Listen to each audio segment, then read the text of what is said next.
Saya memang sering nulis, cuman saya tidak terlalu seperti bermusik mungkin ya. Kalau musik kan saya bikin lagu gini-gini sudah jelas alurnya ini. Tapi kalau pas nulis itu apa yang ada di diary.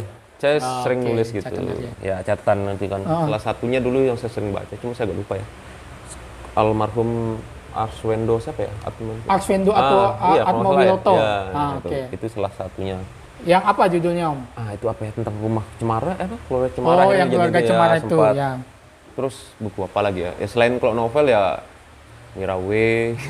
Oh, itu bacaannya. Itu paling sering saya sewa dulu. Saya juga lupa judulnya apa itu pokoknya.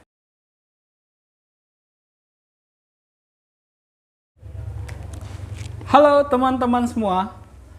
Kembali lagi bersama program rutin Teman Baca. Namanya Teman Ulas. Seperti biasa, Teman Ulas ini berisi konten-konten di seputar dunia buku. Nah, kali ini juga kita akan berbicara soal dunia buku, tapi ini agak istimewa nih. Istimewanya adalah tamu kita malam ini yang akan menjadi pengulas.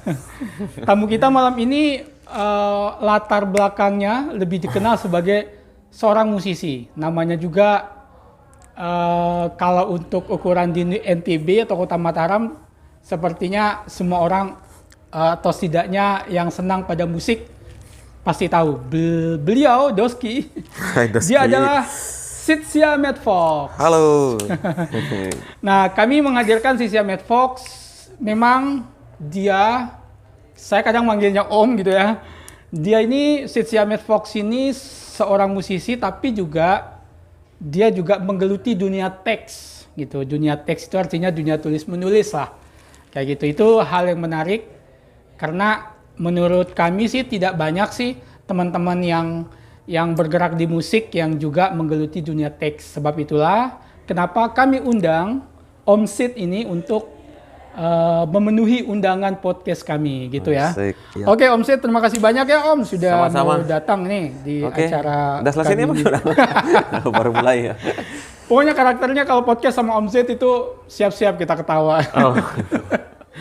Oke, walaupun kami sudah mengenal Om Sid, tapi ya tetaplah kayaknya Om Sid memperkenalkan diri lah, karena nanti pemirsanya ini bisa ditonton di seluruh dunia ini. Oke Om Sid, silakan. Halo, saya Sitsya Medfox. Sekarang lagi menggarap beberapa karya. Selain lukisan juga ini yang terbaru ya. Buku cerita berjudul Ya Ampun. Ya Ampun. Rencananya akan terbit habis Lebaran lah. Bulan apa ya? Mei kayaknya. Oke. Iya. Kalau untuk tahun ini kan baru masuk bulan keempat nih. Iya. Ya April kan? Iya, April. Nah, selama tahun ini 4 bulan ini sibuk apa saja Om Sid? Yang kemarin baru sebulan lalu kalau nggak salah meluncurkan komik yang kelima. Berjudul Kehangatan di Semangkok Cendol. Iya, sudah diluncurkan. Iya. Biasanya kan yang semangkok itu bakso atau apa ya, tapi ini cendol gitu ya. Berarti ukuran jumbo cendolnya. Iya, tapi kalau nggak salah di gambarnya itu gambar bakso sih. Gambar bakso, tapi judulnya semangkok cendol. Wah, kontradiktif jadinya. Ya, selalu kontradiktif. Ya, oke, Om Sid. Kita di podcast ini akan membincang sisi lain lah Om Sid gitu ya. Bukan hanya seorang musisi, tapi kami ingin memperkenalkan ke pemirsa Teman Baca bahwa Om Sid ini yang mungkin kadung terlanjur di citranya itu sebagai seorang musisi, bahwa ternyata Om Sid ini juga mengeluarkan produk-produk tulisan gitu ya. Nah, kita akan mengulas itu Om Sid ya. Nah, tapi sebelum itu pengen tahu lah misalnya aktivitas yang paling sering dilakukan oleh Om Sid ini, yang paling banyak dokumentasinya itu misalnya video klip, musik yang terbaru gitu. Nah, kita mulai dari situ dulu Om Sid. Sejak kapan sih Om Sitsya Medfox ini mulai bermusik dalam artian Yang serius melihat gitu ya. musik sebagai sesuatu yang serius digeluti gitu? Itu sekitar tahun 2000-an aku salah. Mulailah intens ya. Bikin karya, bikin band. Nah, di tahun 2003 bikin band, terus habis itu rekaman mulai. Dan bandnya bubar tahun 2010. Oke. Ya. Nama bandnya apa dulu tuh? Waktu itu namanya Tasmania, terus ganti nama jadi On Off Band. Off ya. Terus sekarang dia berdiri tahun 2003, jadi namanya On Off 2003. Seperti itulah. Ya, tapi belakangan Om Sid ini kan lebih ya setahu saya ya, Ya. tolong koreksi kalau keliru. Om Sid ini kan lebih banyak bersolo karir jadinya ya. Itu Iya. sejak kapan?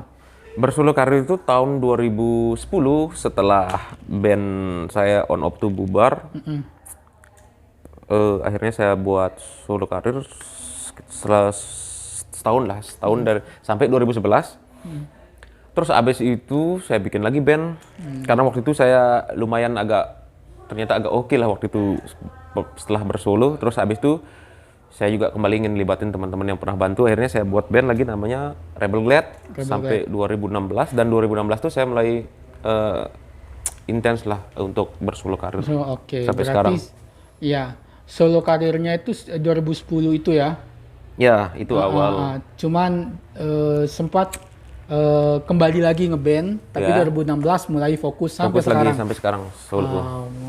Oke. Ya. Nah, kalau kan selain bermusik, Om Sid ini kan juga ini ya, kayak melukis gitu ya. Iya. Seni rupa gitu ya, menggeluti dunia seni rupa. Ya, selain itu juga buat komik Komik ya. gitu. Buat buku juga gitu ya. Yes. Nah, ini bisa diceritakan nggak, Om Sid? Ini semua aktivitas ini tuh gimana nih? Kaitannya kayak gimana nih? Eh, Bagi ruangnya gitu.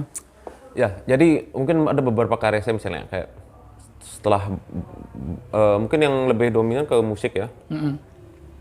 Musik, terus abis itu karena mungkin ada beberapa karya seperti lagu tuh kayaknya nggak mungkin kayaknya stoknya untuk di lagu kayaknya udah cukup, akhirnya membuat karya komik gitu. Akhirnya dibuat ke dalam bentuk buku komik. Terus kalau ngelukis memang saya karena orang tua pelukis juga kan. Ya. Jadi saya sebagai ini aja juga ngelukis tuh terapi juga sih. Kalau sekarang kan orang tuh healing apa kemana gitu. Iya, Kalau iya. saya tuh yang ngelukis itu sebagai Terapi. iya, terapi gitu. Setelah itu gimana kayaknya udah asik nih, akhirnya berkait lagi ke musik gitu. Jadi semuanya tuh ada ceritanya sih, nggak instan maksudnya gitu. Cuman waktunya aja yang mungkin lebih dominan saya sih ke musik. Kalau Lebih dominan ke musik. Ya, kalau yang tiga-tiganya itu sebenarnya saya maksudnya terikat ya, maksudnya sudah lama juga sih saya nekunin Ya. bergelut di itu, cuman nggak intens sih, kecuali Ya. musik aja sih. Musik yang sangat Yang intens lebih, gitu ya. lebih dominan. Yang dokumentasinya pada akhirnya lebih banyak musik. Ya, akhirnya Dibanding yang lain. citra saya sebagai musisi lah, kalau dikenal. Terbangun di situ. Ya. Oke. Nah, saya mungkin mau lebih fokus ke soal ya, lepas dari Om Sid bilang bahwa lebih dominan musik gitu, Nah. tapi tetap kepengen menggali soal inspirasi Sidsia dalam tulis menulis itu kayak gitu. Nah, ada yang bisa diceritakan nggak ke saya, Om Sid, misalnya sejak kapan sih Om Sid ini kayak merasa punya kemampuan menulis gitu, atau merasa bahwa wah, kayaknya menulis ini bisa saya tekuni dengan cukup serius misalnya. Kenapa saya sebut cukup serius, kan pada akhirnya bikin buku kan? Kayak gitu. Jadi itu sekitar tahun 2003 juga 2003 atau 2004 saya pernah bikin cerpen waktu itu. Judulnya itu Rempah-Rempah nggak salah. Jadi nama-nama lakon-lakonnya tuh ya kayak rempah-rempah itu ada ketumbar, ada lengkuas lah nama-nama. Dan itu sempat saya cetak dalam bentuk buku, sempat dijual juga gitu. 2000 berapa tadi, sorry? 2003? Sekitar 2003-2004 itu. Oke. Sebelum tsunami kalau salah ya, sekitar. Tsunami di Aceh itu. Ya. Nah itu lumayan banyak kan karena teman-teman juga banyak yang senang membaca waktu itu. Dan mereka juga penasaran yuk kenapa nggak dilanjutin kok ceritanya nanggung gini-gini. Waduh. Iya. Ya terlepas mungkin waktu itu nggak ada kurasi ya tulisan. Maksudnya nggak disunting, nggak diapa lah itu. Tapi mereka paham dengan maksud yang saya buat. Entah itu tanda petiknya mungkin kemana. Dulu Tapi dicetak atau paham. gimana Om? Waktu itu dicetak. Dicetak, oke. Ya cetak. Berapa eksemplar? Kayak underground lah. Underground ya? Iya. Kayak seperti zin-zin gitu ya? Bener. Saya gitu itu sekitar berapa ya? 20 nggak salah. Oke. Ya dalam bentuk fotokopi dan orang mau pre-order ya, orang pesan cetak lagi. Pre-order? Iya, orang pesan lagi. Waktu itu nyetaknya ada 10 atau berapa. Akhirnya ada yang mau pesan, ya udah cetak lagi gitu. Kayak gitu akhirnya ya dijual. Ya. Kalau soal buku, saya pernah jadi ini juga anggota apa ya namanya, anggota penyewaan buku atau apa, jadi membernya lah ya. Jadi sering nyewa buku lah ya, novel sering. Di mana Om? Di sini di Mataram. Cuman udah lama sih akhirnya tutup juga toko bukunya ya. Nggak tahu Oke. gimana. Sebelum lebih jauh ke situ, saya mau kembali ke soal buku itu tadi. Masih terkait soal kapan sih pertama kali Om Sid itu merasa bahwa punya kemampuan untuk menulis. Tadi Om sudah cerita bahwa sekitar 2003-2004 itu Om menulis dan menerbitkan buku cerita yang pertama, bisa disebut gitu? Ya, bisa pertama itu. Dan itu kemudian diapresiasi. Itu gimana? Perasaannya gimana? Apakah itu juga yang kemudian memotivasi Om untuk apa istilahnya itu kayak oke, kayaknya menulis ini bisa jadi sesuatu yang apa gitu? Oke, di rentan waktu itu aktivitas bermusik kan nggak seperti sekarang saya ya. Oke. Jadi waktunya tuh panjang gitu. Jadi saya tuh memang basicnya tuh orangnya kan nggak bisa diam ya. Iya, iya. Aktif Proaktif ya. Jadi apapun itu saya kerjakan gitu. Walaupun sebenarnya tidak spesialis ya katakan. Saya mungkin bisa begini tapi nggak spesial itu. Nah, seperti buku ini itu memang saya kan membaca, dibilang sebagai pembaca yang ini enggak juga sih, tapi saya membaca memang yang seperti baca musik ya, iya buku-buku musik, buku ini saya memang sering membaca lah. Kalau soal menulis tuh mungkin sih karena saya memang orangnya tuh pede-pede aja ya. Pede-pede aja gitu ya. Jadi apapun ya udah kerjain, lakuin ya gitu. Iya, iya. Jadi 2003-2004 dengan buku cerita tentang rempah-rempah itu inilah ya, kurang lebih memberi ini enggak? Memberi apa semacam semangat gitu maksudnya untuk oh ya kayaknya ke depan saya harus menyambung ceritanya atau bikin cerita baru sejenis itu enggak? Nah, terus sekitar tahun 2007 kalau nggak salah seperti itu, band saya mulai on off nih, mulai banyak main di mana gitu, aktivitas menulis. Akhirnya udah agak jarang, jadi lebih kepada nulis ke lagu aja jadinya. Tersita oleh aktivitas itu. bermusik gitu. Bermusik semua gitu. Ya.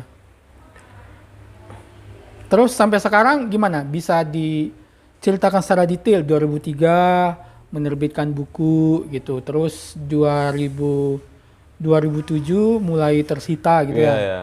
2007, dalam musik. Nah, kapan kemudian mulai merasa wah saatnya nulis lagi deh kayak gitu?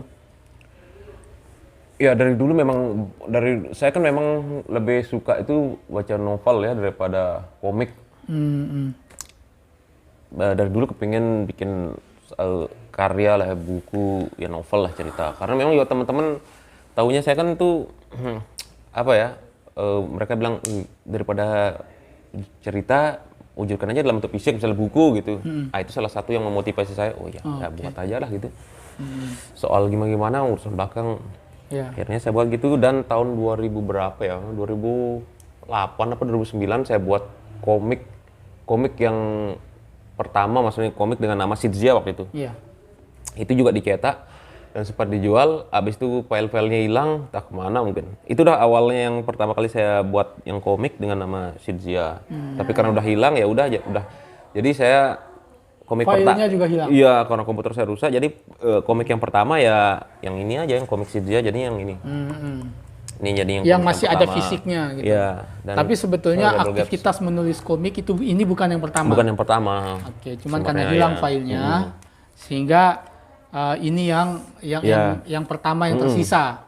Komik yang pertama itu awalnya saya buat itu kan karena waktu itu lagi desain terus nunggu klien, karena kelamaan ya udah di komputer saya desain gini, akhirnya banyak juga jadi panel-panel halamannya, ya udah saya cetak dalam bentuk buku. Ya, ya. Tapi untuk yang pertama yang ini yang judulnya Street in Love nih. Iya, iya. Tapi memang Om Sid ini dari kecil, kalau misalnya Om Sid mau berefleksi itu dari kecil memang suka nulis ya? Saya memang sering nulis, cuman saya tidak terlalu seperti bermusik mungkin ya. Kalau musik kan saya bikin lagu gini-gini sudah jelas alurnya ini. Tapi kalau pas nulis itu apa yang ada di diary. Saya sering nulis gitu. Ya catatan nanti kan. Tapi entah kemana mungkin ya. Saya pengen juga sih mau kalau ada lagi arsip-arsipnya tuh saya pengen satuin entah tuh jadi karya apalah gitu. Iya, iya, iya. Ya kalau memang nulis tuh ya saya memang sering nulis gini. Coret-coret gitu ya. Oke. Menarik.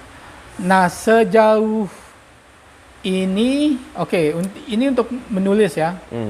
Ya, untuk menulis, Om bilang bahwa memang sudah sejak dari kecil ya, senang nulis. Nah, kalau untuk membaca itu dari mana sih inspirasinya? Pasti kan ada lah. Nampaknya mustahil bagi seorang penulis Ya, bisa jelas, nulis tanpa membaca gitu ya. Itu saya lupa juga aja banyak sih judulnya. Ada salah satunya dulu yang saya sering baca, cuma saya agak lupa ya. Almarhum Arswendo siapa ya? Arswendo atau iya, kalau nggak Atmowiloto. salah ya. Oke. Itu salah satunya. Yang apa judulnya, Om? Itu apa ya, tentang rumah Cemara, keluarga Cemara. Oh, yang keluarga Cemara itu sempat. ya. Terus buku apa lagi ya? Ya selain kalau novel ya Mirawe. Oh, itu bacaannya, Om. Itu paling sering saya sewa dulu. Saya juga lupa judulnya apa itu pokoknya. Terus sama buku-buku luar negeri, terus buku-buku Zen sama buku-buku kiriman dari teman. Zen luar negeri, ada buku-buku yang di apa namanya? Alih bahasa ke bahasa Indonesia itu. Terjemahan. Buku-buku Pang ya, buku terjemahan tuh. Ya. Itu yang jarang-jarang dijual di toko. Cuman hilang. Ya. Teman minjam nggak dikembali. Oke. Ya, saya catat buku yang Om baca itu aksesnya itu dari peminjaman. Itu yang pertama ya. Meminjam di penyewaan. Yang awalnya saya sempat juga punya memang buku, ada yang beli, ada yang memang beli, teman, dan ada yang nyewa juga. Ada yang nyewa. Nah, bisa diceritain nggak tiga ini gimana kalau secara detail gitu? Itu kapan sih Om Sid mulai melakukan aktivitas meminjam, membeli buku kayak gitu? Kalau yang dan meminjam menyewa, itu gitu. yang secara intens mungkin di tahun 2000-an, 2001 kalau nggak salah. Sekitar 2000, itu 2001. meminjam? Ya, nyewa. Kalau komik saya memang nggak terlalu suka jalan cerita, cuman yang saya suka tuh dari grafisnya tuh kan. Kayak Tiger Wong kalau nggak salah ya, lupa saya nama ini ya, artis komiknya tuh kalau nggak salah. Saya suka dan ini juga artwork misalnya desain gambar, inspirasi saya juga salah satunya dari band Iron Maiden. Oh, Iron Maiden ya. Tengkorak atau apa itu banyak. Ya. Nah, dari situ dah. Kalau yang buku ya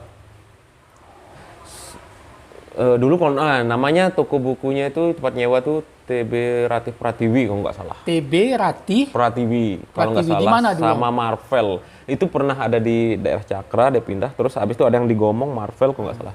Saya punya membernya ada dua tempat itu. Itu tahun 2000-an ya? Ya sekitar tahun 2000-an, 2000 2001 ini maaf Om, saya mau mengejar bagian ini karena menurutku ini informasi menarik nih. Apalagi buat kami yang bergerak di literasi gitu, pengen sekali tahu dulu seperti apa sih kondisi 2000-an di Lombok ini. Ternyata dari Om bilang bahwa ada loh tempat penyewaan kayak gitu. Bahkan nyebut tadi 2, ada Marvel sama TV Rati. Rati Pratiwi kalau nggak salah ya. Nah, Pratiwi, itu- ya. Oke, berarti tahun itu memang marak atau seperti apa? Ada. Itu marak mungkin di kalangan orang yang memang Pecinta buku. ya. Jadi waktu itu biasanya kita nyewanya itu weekend ya. Apa? Weekend. Kadang ada yang nyewanya tuh batasnya waktunya sampai 4 hari 5 hari. Oke. Jadi Dulu kalau- satu buku berapa Om? Nah, satu buku itu kalau nggak salah 1.250 kalau nggak salah Weekend? ya. Kalau nggak salah ya.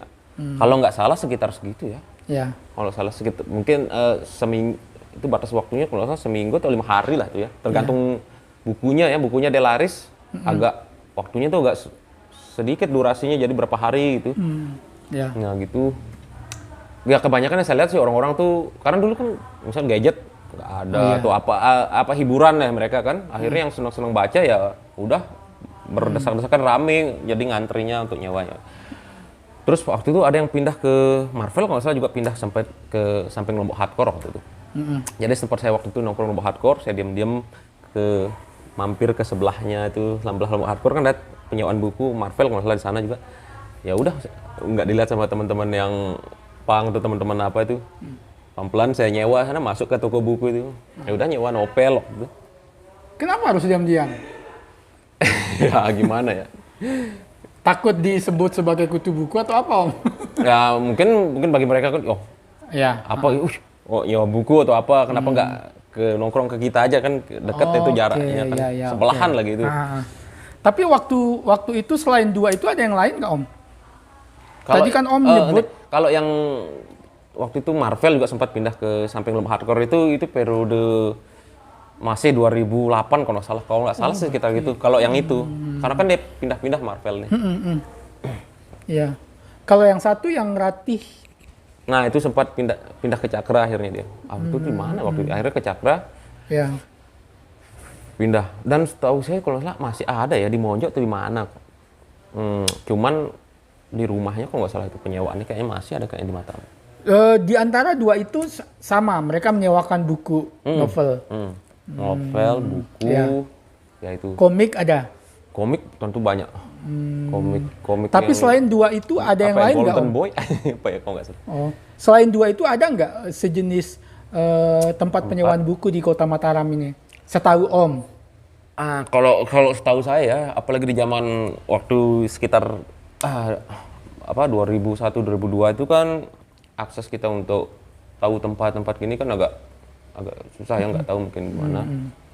Saya cuma taunya yang itu aja udah populer selain perusahaan daerah lah yang gratis. Ya dan sejak kapan mereka kemudian setahu saya kan sudah nggak ada Om ya? Kayak gitu. Kalau sekarang sudah nggak tahu ya, sudah lama nggak masih apa nggak ya mungkin gimana itu. Nah setahu Om itu sejak kapan mereka mulai ya setahu Om maksudnya Om menyadari bahwa wah sudah nggak ada nih kayak gitu. Ya. Itu sekitar 2010-an kalau nggak salah. Kalau nggak salah sih. Oke. Mungkin sejalan ya seiring dengan mulai munculnya gadget apa segala macam ya. Iya, termasuk kan koran-koran juga mulai yang Merambah kayak itu ya. Jadi alternatif ya. Nah, pas munculnya PS1 itu kan ada salah satu buku. Bukan TB Ratih, ada 3. Apa mungkin namanya? Dekat Cakra juga nih, dekat Mataram Mall tuh. Ada penyewaan PS sekaligus penyewaan buku. Saya penyewaan lupa. PS sekaligus penyewaan buku. Nah, di situ salah satu tempat favorit saya. Selain yang 2 itu. Karena dia baru kan, akhirnya saya ke sana dan buku-bukunya baru-baru. Termasuk saya dapat kalau nggak salah buku nyewa buku Tiger Worm, buku apa lagi ya? Buku-buku itu dah. Iya. Wah, menarik ini baru tahu saya ini Om. Sepanjang ngobrol sejauh ini sama Om ini informasi yang iya cuman agak disayangkan juga ya tempat seperti itu harus gini ya. Ya harus hilang gitu ya. Oh ya, berarti tempat nongkrongnya Om Sid dulu itu sebetulnya bukan hanya di apa namanya studio musik gitu ya, tapi juga di dunia buku gitu ya. Nah itu berarti bisa diklaim nggak sih kalau kesadaran Om atau apa namanya ya kemampuan Om dalam menulis juga ditunjang oleh bacaan-bacaan yang dipinjam itu?